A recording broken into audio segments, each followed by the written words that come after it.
Okay, I'm with Clarence McKnight. How you doing today? I'm doing well today. How long have you actually been with ESPER? About 20 years. Okay, so you've been with them for quite. Now, what actually got you involved in stamp collecting? Well, in 1980 something, when my son's godmother was going to a stamp ceremony for the Statue of Liberty stamp, she said, "Clarence, come on, let's go check out the stamp." So I went with her, and my wife went, and I said, "Hmm." So I said, "Let me read up on this." I was curious about it, more information about it. I always been curious about history, and I found out that the original Statue of Liberty from France was a black slave woman on it, with chains at the bottom of it, and then it was changed. So from that period on, I said I need to read more about my history. And what's on stamps? So I started looking at stamps. I said, "Oh, this is on stamp, Martin Luther King, this and that." I said, "Oh, okay." Then from there, I just started learning from there. And to me, it's about learning history because each stamp has a story to tell.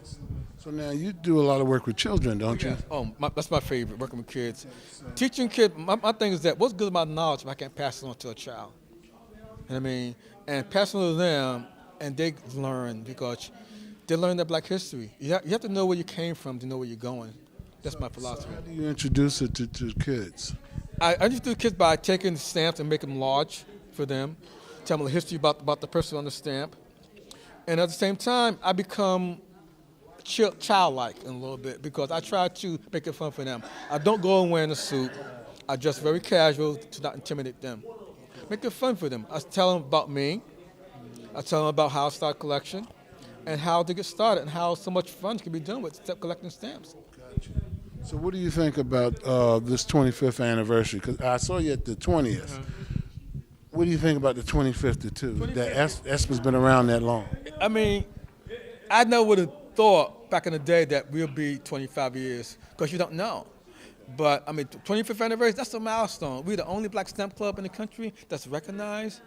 And actually, our membership is so well diverse that's excellent from different countries.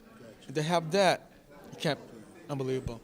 So can you tell us what you been enjoying, meeting the people here, as well as doing your presentation? Oh, the biggest thing is meeting people from all over the country.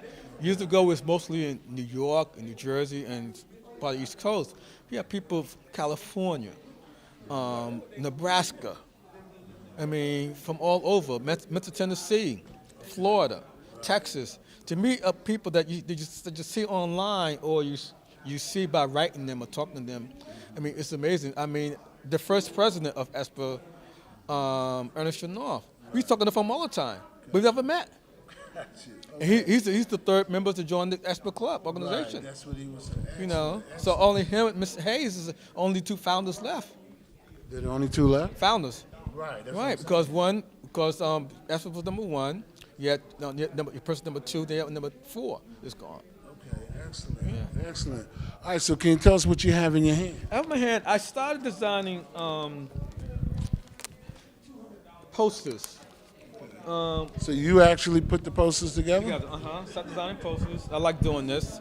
It's a way of just being creative. I retired in 2010. I said, what can I do before I retire? I said, start designing posters. My thing is always learning something year to year. And I like being creative. I like putting things together, stuff like that. So can you tell us who you have on here and why? The particular one is the civil rights movement. Okay. All the stuff civil rights movement. You have King, you have A. Philip Randolph, and he's the one that actually really started the March on Washington. Okay. Malcolm X, you know. I have the. So why? Because there are so many over the years. Why did you pick these particular individuals? At the time when I was doing, these are the ones that I've been recognizing so far. These are the ones that came out. 'Cause I see you had the most perfect union stamp. Yeah, from More Perfect Union. Right. Okay. Excellent. And that tells a story. And the thing about it, I was back in the era of the civil rights movement. You know, going back to North Carolina. You know, when it set in at the at the lunch counter. Gotcha. You know, Gotcha. it's happening in my town. Okay. You know. Okay. Excellent. So again, can you tell us what do you want to see happen with ESPER in the next 5 to 10 years? I know I'm gonna see you at the 30th, and they said that's gonna be in Washington. Right. What do you want to see happen by the next 30 years? I want ESPER to double in size by getting more members in it, by upgrading our internet, even Facebook. I mean, we have to get younger people in our organization, which is good because any organization you have, the new people you bring in help you grow. If not, you're gonna die off. And to continue the heritage of Ms. Hayes founded, we need more people in it. You know. So what are some of the things you're doing with ESPER now? ESPER now, well, I was editor. I thought, you did Reflections. Reflections, yeah, way back in the day. I did Reflection. I was research director. I was director on the board. And so now I'm just basically spreading the word by going to schools, universities.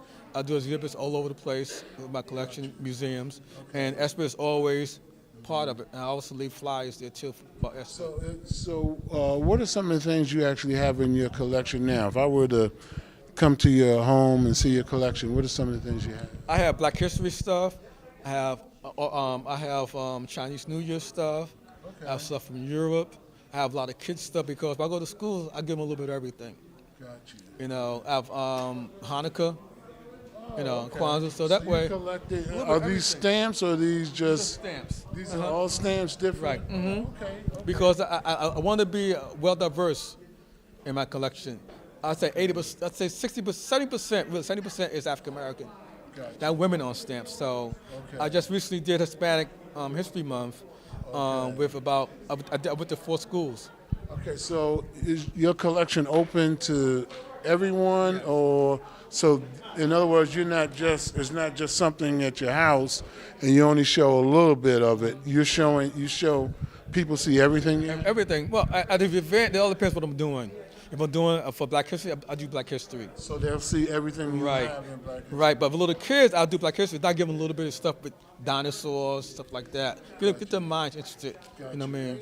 Excellent. You know. Well, listen, this has been a pleasure talking with you. I'm glad that I got 5 you, years ago. and I made sure that I was going to get you today. And send me a CD.